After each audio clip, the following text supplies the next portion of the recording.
The weight of tragic events in recent weeks has tested our nation's resilience in the wake of unprecedented challenges.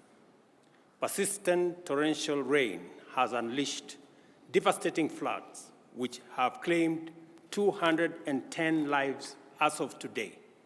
It has also caused injuries to many more and wreaked havoc on property, infrastructure, and livelihoods.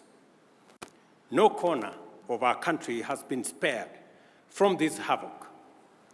The reopening date of our schools after the April holidays, which was scheduled for Monday this week, has had to be varied.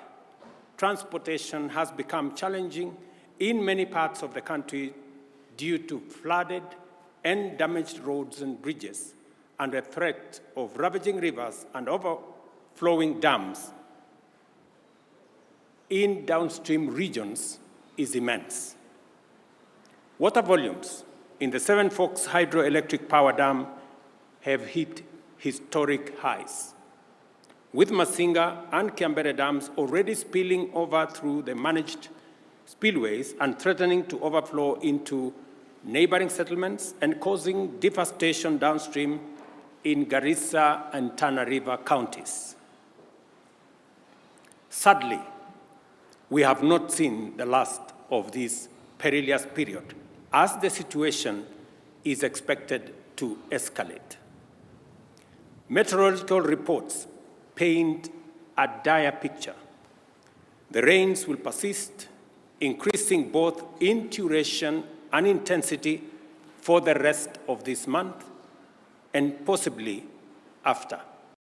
The Meteorological Department and the IGAD Climate Prediction Application Center have issued a stark warning. Kenya may face its first ever cyclone.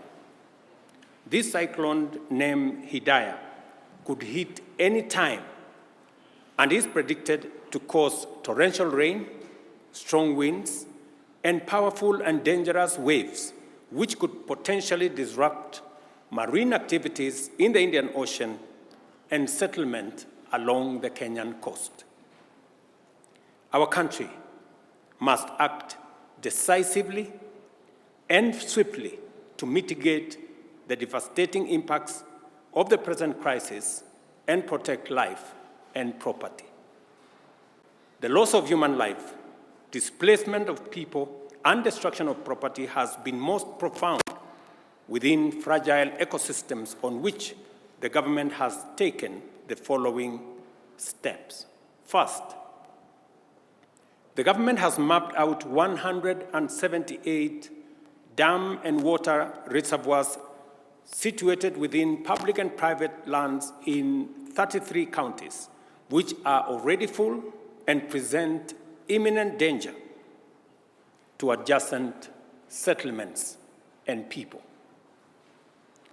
Second, areas prone to landslides and mudslides in various counties have been identified as high-risk areas from which the adjacent settlements have to be evacuated. Third, relocation notices have been issued to all persons living in unplanned settlements within riparian reserves along rivers, streams, and other water courses.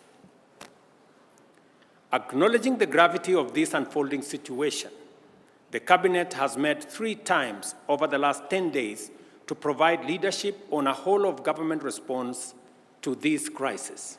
The Treasury has been directed to provide adequate resources and work with other development partners to provide for the purchase and supply of food, medical, and other non-food items. County security committees are directed to determine on a case-by-case basis the radius that shall constitute the scope of the area subject to evacuation and mandatory relocation that has already been pronounced.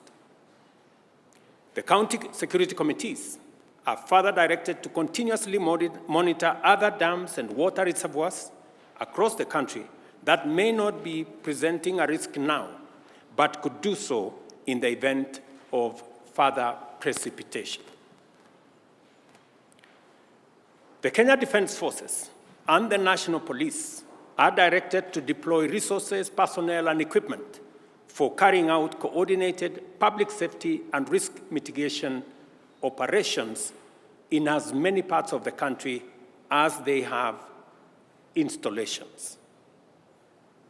Security agencies are further directed to enlist the support of the National Youth Service and work with the national government administration officers to respond to this emergency, including ensuring timely, orderly, and human evacuation of all persons at risk. Cabinet secretaries will spearhead disaster response and mitigation efforts across the country, and to this end, ministries, departments, and agencies are directed to work closely with the National Disaster Operations Center and security agencies to ensure the whole-of-government approach to the management of the prevailing crisis. The government, working with stakeholders, has put in place adequate measures to provide temporary shelter, as well as food and non-food essential supplies. The ministry responsible for special programs is directed to work with development partners and relevant humanitarian organizations to mobilize adequate food and non-food supplies to support all affected persons. The Ministry of Agriculture and Livestock Development, through the National Cereals and Produce Board, is directed to make available food supplies in government stores to support this effort. The Ministry of Health is directed to work with development partners, including the World Health Organization, AMREF, Red Cross, UNHCR, World Food Programme, and other relevant humanitarian agencies to mobilize resources and logistical support to avail essential drugs, food, and other medical supplies to those affected. The Ministry of Interior is directed to coordinate the relocation and evacuation of the affected members of the public, identification of sites for temporary shelter for displaced persons, and supervise the overall support program. The Ministry of Education is directed to postpone the dates of reopening of all schools in the country for the second term until further notice. Members of Parliament are requested to reorganize the CDF allocations to prioritize reconstruction of school infrastructure that has been damaged as a result of the floods ravaging the country. As the national government plays its role in dealing with the current situation, I request and urge county governments, development partners, and private sector to join in these efforts and provide support as, where, and when they can. In Nairobi, settlements in riparian reserves have complicated the response efforts and compounded and aggravated the risk to human life, safety, and property destruction. The Ministry of Interior is hereby directed to enforce the relocation notices issued earlier upon their expiry at 6:30 p.m. today. We appreciate and thank members of the public who are already cooperating with government on the evacuation and relocation effort that is underway. I want to mention specifically citizens in different parts. I saw, for example, in Dandora, citizens themselves volunteering, removing their structures, carrying their wares, carrying their furniture, and looking for places to store them. It is an encouraging development that citizens are part of the solution and they are participating in the evacuation and relocation efforts. Further, the government appreciates the goodwill demonstrated by thousands of individuals and institutions, volunteers, and others who have made tremendous input into alleviating the suffering and pain by those affected by the prevailing crisis. In the same spirit, the public is called upon to respect and adhere to safety alerts and interventions and to cease and desist from risking their lives or the lives of others by daring the force of nature. Kenyans must avoid endangering their lives by recklessly attempting to cross flooded rivers or drive on waterlogged roads. I extend my gratitude to the media for their commitment to contribute airtime worth Kenya shillings 100 million to support response to this crisis. The measures we are taking at present are aimed at responding to the current crisis in the immediate and the short term. For us to comprehensively address such a threat in the long term, we have to acknowledge and act to reverse the adverse effects of climate change.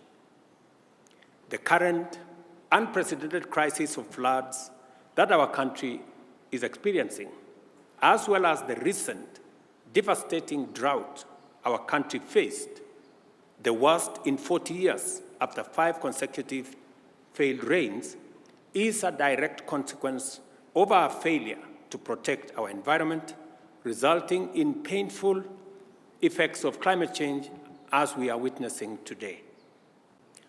We'll remain in this cyclical crisis for a long time unless and until we confront the existential threat of climate change.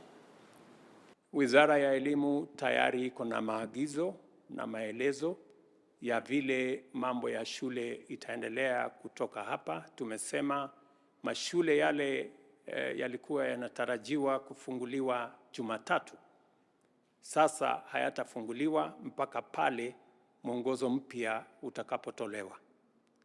Na wizara inaelewa vile itashirikiana na walimu na viongozi wa mashule kuendeleza sekta hiyo ya elimu kama janga hili litaendelea baada ya wiki ijayo.